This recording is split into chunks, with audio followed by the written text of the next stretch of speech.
નજર પાછી બે પ્રકારની, સારી ખરાબ. કોઈની સારી નજર લાગે, કોઈની ખરાબ નજર લાગે. તો જેના અંદર જે એનર્જી હશે એ એનર્જી આપશે. અને એટલે જ આપણે શેખેન્ડ નથી કરતા, એમાં એનર્જીનો આપલે થાય છે. આપણે આપણી એનર્જી જેવા તેવાને નથી આપતા.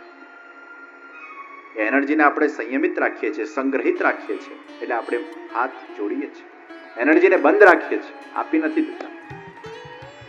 એક તો આમે માંડ માંડ ભેગી કરેલી એનર્જી હોય ને પછી બધાને આપતા ફરો તો તમે ખાલી થઈ જાઓ. Energy transformation is blessings.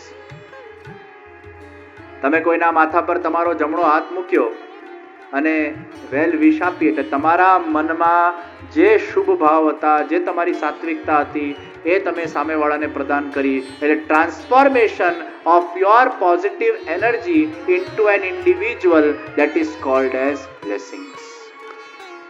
Energy transformation. અને એટલે જ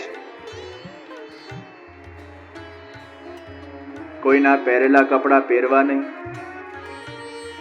વાપરેલો કાસ્કો વાપરવો નહીં, પહેરેલા પગરખા પહેરવા નહીં, અને કોઈનું જૂઠણ ખાવું નહીં. આ 4 વસ્તુ. તમે પહેરેલા કપડા પહેરો એટલે એની એનર્જી તમારામાં આવી જાય, કોઈ સારી હોય ખરાબ હોય. એટલે સારા લોકોના પહેરેલા કપડા પહેરાય જેનાથી તમારામાં સાત્વિકતા આવે. આપણે ઠાકોરજીના પ્રસાદી ઉપરના પહેરીએ, પ્રસાદી વસ્તુ ગ્રહણ કરીએ, આપણે ઠાકોરજીનું જૂઠણ ખાઈએ જેથી ઠાકોરજીના વાઇબ્રેશન આપણામાં આવે, ઠાકોરજીની પ્રસાદી વસ્તુ ગ્રહણ કરીએ.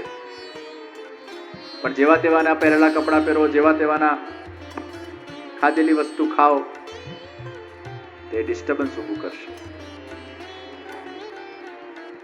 એટલે જૂઠણ ભગવાનનું લેવાય, પોતાના હજી પ્રેમીનું લેવાય. પહેલાના જમાનામાં તો પેલા પત્ની પતિની થાળીમાં જમવા બેસતી, એટલે પતિ માટે ભારોભાર પ્રેમ જાગૃત થતો. તમે જેનું જૂઠણ ખાશો ને એના માટે પ્રેમ જાગૃત થશે.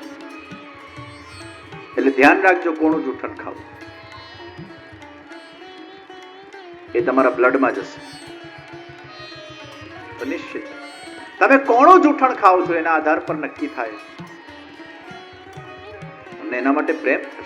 તો ભગવાનનું જૂઠણ આપણા ત્યાં ખાવાની મહાપ્રભુજી આજ્ઞા કરી. પ્રસાદ અસમર્પિત વસ્તુનામ તસ્માદ વર્જનમાચરેત. અસમર્પિત વસ્તુનામ તસ્માદ વર્જનમાચરેત. ભગવાનને ભોગ ધર્યા વગરની વસ્તુનો ત્યાગ કરવો. બને એટલું ભોગ ધરેલું ખાવું, બને એટલું ભગવાનનું જૂઠણ ખાવું. તમે જેટલું ભગવાનનું જૂઠણ ખાતા જશો, તમારું દેહ, તમારું લોહી આખું પ્રસાદી બનતું જશે. અને યાદ રાખજો, જેમ જેમ તમારું લોહી પ્રસાદી બનતું જશે, પછી જુઓ તમારું મન, તમારું ચિત્ત, તમારો બુદ્ધિ, તમારા વિચારો એ ભગવાનમાં એકાગ્રિત થાય છે કે નહીં. આ ઘણા લોકો પૂછે છે ને ભગવાનમાં કેમ મન લાગતું નથી.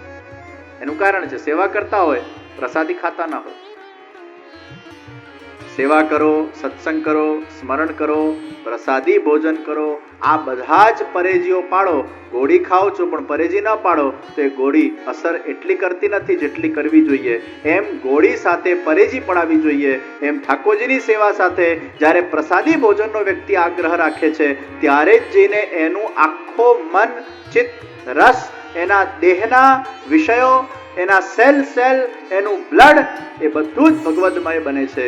એના રોમ રોમ પ્રસાદી બને છે. અને પછી એના ચિત્તનો નિરોધ એ ભગવાનમાં ચોક્કસ થઈ જાય. અને આ એક્સપેરિમેન્ટ થયેલો વિષય છે. અમેરિકાના હ્યુસ્ટન ગામમાં એક પતિ ભગવાનને માનતા જ નતા, પણ સારા પતિ હતા. પત્નીને બધું કરવા દે. તો પત્નીની સકડી ભોગની સેવા, પહેલા મિશ્રી ભોગ કરતા, પછી દૂધગર કરતા, પછી પતિએ કે ખાક પાડી હશે એટલે સકડી કરવા લાગ્યા. તો સકડી ભોગની સેવા એટલે હવે ઠાકોરજીનો પ્રસાદ પેલા ટેબલ પર તો આવે જ, ડાઇનિંગ ટેબલ પર. ભલે પેલો ભગવાનને માને નહીં, ભગવાનના દર્શન ન કરે, ભગવાનને પ્રણામ ન કરે, પણ ખાવાનું તો એ જ ખાશે જે ભગવાને પ્રસાદી કર્યું છે. તો 1 દિવસ 2 દિવસ 3 દિવસ 4 દિવસ 5 દિવસ 6 દિવસ એમ કરતા કરતા 8 થી 10 મહિના પ્રસાદી ભોજન એના પતિ ખાતા ગયા. 11મા મહિને કોણ જાણે એને શું થયું, સીધા ભગવાનના મંદિરમાં જઈને સાષ્ટાંગ દંડવત પ્રણામ કરવા લાગ્યા. ઠાકોરજીની સેવામાં રતપ્રત થવા લાગ્યા, વાંચન કરવા લાગ્યા.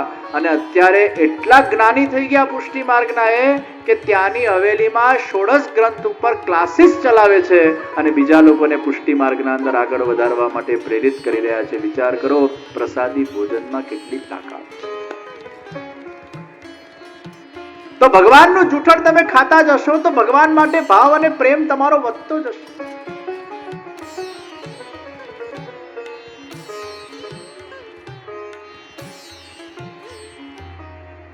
તો જે ભાવથી તમે રસોઈ બનાવશો એ ભાવ એ રસોઈમાં આવશે. માળાજી કરતી વખતે પણ મૌન રાખો, રસોઈ બનાવતી વખતે પણ મૌન રાખો, ભોજન કરતી વખતે પણ મૌન રાખો. આ ઘણા ફુલગરમાં પેલા માળાજી બનાવવા બહેનો બેસે ને, એટલી બધી વાત કરે એ બધાને જૈન મુનિ બનાવવા જેવા છે. પણ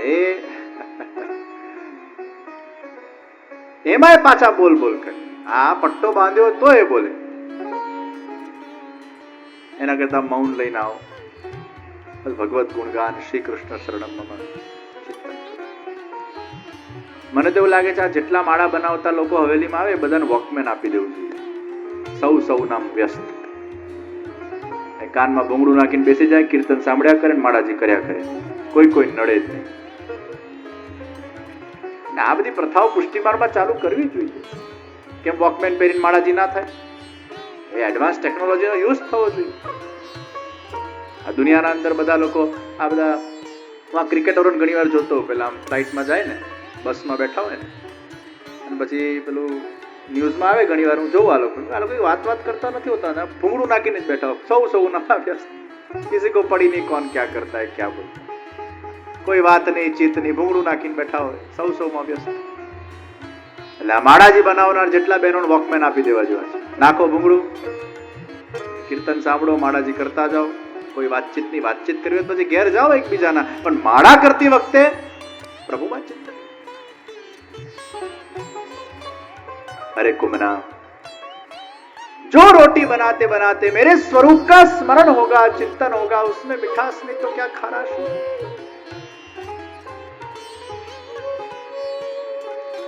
भगवान श्रीनाथजी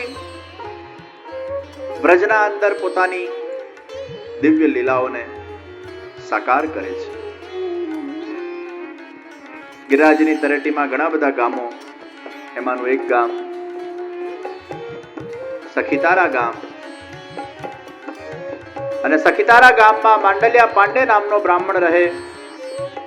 એના ત્યાં નવી પરણાવેલી વહુ આવી, અને વહુ જ્યારે ઘરમાં આવી ત્યારે તો બધાએ ખૂબ એના વખાણ કર્યા કે વહુ સારા પગલા લઈને આવી છે.